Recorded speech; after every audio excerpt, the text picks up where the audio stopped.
Angelina Jolie's decision to have that double mastectomy, dramatically decreasing her risk of breast cancer. And now more surgery is ahead for her. Of course, she was inspired by her mother. Her mother was only 56 when she died of ovarian cancer. That was a major factor in Angelina's decision. It was a surprise announcement intended to raise awareness and save lives. The timing, just 2 days after Mother's Day, perhaps a Valentine to the woman Jolie once called Grace Incarnate. After divorcing actor Jon Voight in 1978, Marceline Bertrand raised Angelina and her brother James alone. Jolie described their loving bond in a 2011 profile in Vanity Fair. "My mother and brother and I were closer because there wasn't another parent. We sat up in bed at night watching TV. By the time I was older, my mother was like my sister." They remained remarkably close until Bertrand's death at age 56, after a 10-year battle with cancer. Jolie had become a mom herself just 5 years earlier.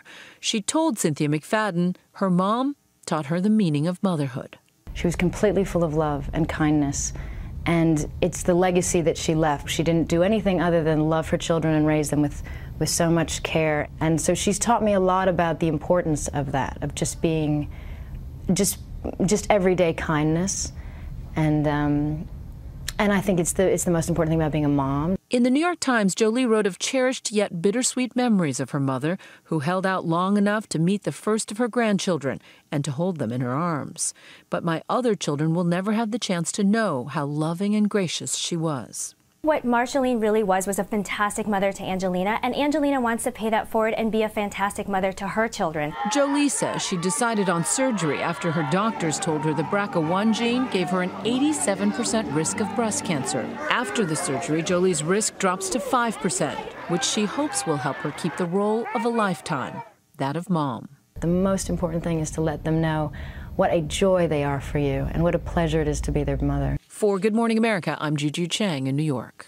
I want to thank Juju for that. We want to bring in also ABC's senior medical correspondent, Dr. Jennifer Ashton, to talk more about this, because this is something now that everyone's talking about, and a lot of people are wondering who should get this BRCA test. So important. First of all, in medicine, before you do a test, in theory, you should know what you're going to do with the results before you actually get the test. And this test is absolutely not for everyone. There's a long list, however, and some important groups. Number one, if you've had 2 first-degree relatives with breast cancer where one person is diagnosed at the age of 50 or younger, so that's mother, sister, daughter. Okay. Second big group is 3 first or second degree relatives diagnosed with breast cancer at any age, so then we're talking about a grandmother or an aunt. And the third group, ovarian cancer. If you have 2 or more relatives with ovarian cancer at any age, or male breast cancer in the family, then you want to talk about getting this test. But also only if you have all 3 of those. No. If you have one of those, could be enough. And And there's a long list. There are more that we didn't mention, but you know, this is something that you want to talk to a doctor about. Okay. It's important to note because this is an expensive test. It's $3,000, correct? Yeah, now a lot of controversy and misinformation that came out yesterday about the cost. It can be as high as $3,500. It can also be free. And then the company who does this test has done 5,000 tests completely for free over the last 3 years. Should it be more than that? Absolutely. But again, there are options available for people who can't afford it. And Angelina is 37 years old. Her age was a factor in this, correct? In terms of when you should get the test? You know, Amy, I mean, I think we have to distinguish between a world-renowned celebrity and an everyday regular woman. Everyday women face this every single day, and a lot goes into that decision. It's a very individual one. All right. We thank you very much for those very important details. Yeah, really, really important. Thank you so much, Doctor.